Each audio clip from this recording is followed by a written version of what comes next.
Qui va regrouper des pièces de différentes époques.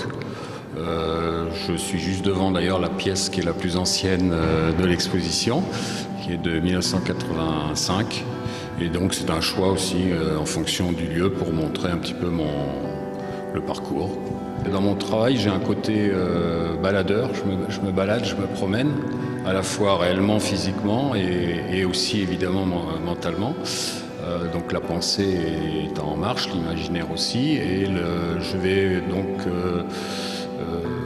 faire des rencontres au fond, des rencontres avec des matériaux, avec des taches de couleur, avec aussi des mots, et tout ça va dans une espèce de soustraction, en faire le moins possible.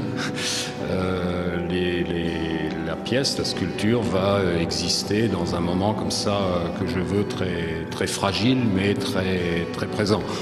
Je ne veux pas me promener pour trouver quelque chose, c'est vraiment tout à fait fortuit, c'est l'œil qui fait l'œil qui fait le choix. Voilà. Et puis après, les choses, les éléments que j'ai trouvés vont se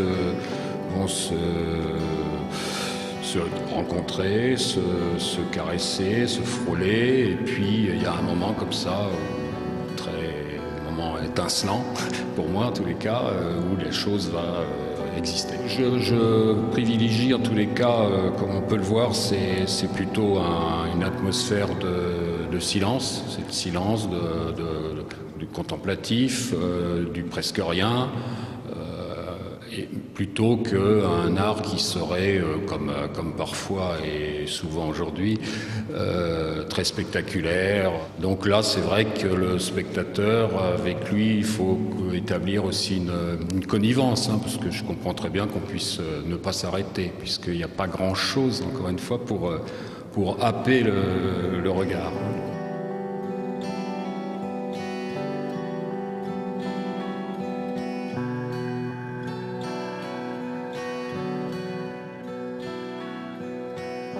Au tout départ, mais il y a longtemps, j'étais dans la dernière mouvance du surréalisme, mais j'avais déjà au fond cette idée de la matière et de l'esprit, du terrestre, du céleste, puisque c'était à l'époque des formes très, très viscérales, très, très charnelles, mais qui étaient déjà en lévitation.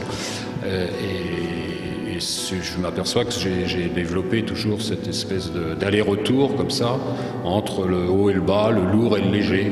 Et la situation, je parle finalement de mon rapport au monde et de la situation existentielle de l'homme qui serait pour moi entre la terre et le ciel, c'est-à-dire il y a le désir d'envol, mais comme il y a aussi l'ironie, j'oublie pas la chute. Cette pièce, elle est constituée de deux crémaillères. Ça forme au fond un petit escalier qui monte et puis un autre qui redescend. Et donc quand on bouge aussi de droite à gauche, le dessin de la pièce, parce que c'est quasiment du dessin dans l'espace, la pièce se transforme et je fais tout avec rien. C'est un pis-aller. Je préférerais faire rien avec tout, serait l'idéal. Mais à ce moment-là, je suis plus un artiste, je deviens un pur esprit et c'est pas du tout mon cas.